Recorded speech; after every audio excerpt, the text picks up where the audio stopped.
মাঝে মধ্য দিয়ে আমি আমাদের দলের সকল স্তরের নেতা কর্মীদেরকে আবেদন জানাতে চাই যে আপনারা সবাই নেমে পড়ে এই ভয়াবহ যে প্রবণতা দেখা দিয়েছে এই প্রবণতা থেকে দেশকে রক্ষা করুন।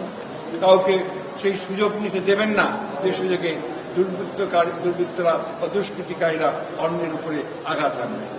এই অনুরোধ আমি দেশবাসীকে জানাতে চাই যে আসুন আজকে জাতির এই ক্রান্তি লগ্নে আজকে আমরা সামরিক বাহিনীকে সহযোগিতা করব, একই সঙ্গে আমরা নিজেদেরকে ঐক্যবদ্ধ করে এই দেশকে রক্ষা করব এবং সমস্ত অন্যায় অত্যাচারের প্রতিবাদে আমরা আবার ঐক্যবদ্ধ হয়েছি। এই ঐক্যকে দৃঢ় করে রেখে দেশকে আমরা দেশের শত্রুদের হাত থেকে, বাইরের শত্রুদের হাত থেকে আমরা অবশ্যই তাদেরকে রক্ষা করব। এটাই হচ্ছে আজকে আমাদের সবচেয়ে বড় আবেদন আপনাদের কাছে। দেশনেত্রী বেগম খালেদা জিয়া আপনাদের সকলের কাছে সেই আবেদন জানিয়েছেন যে ধৈর্য ধরুন, শান্ত হন এবং দেশকে রক্ষা করুন, জাতিকে রক্ষা করুন।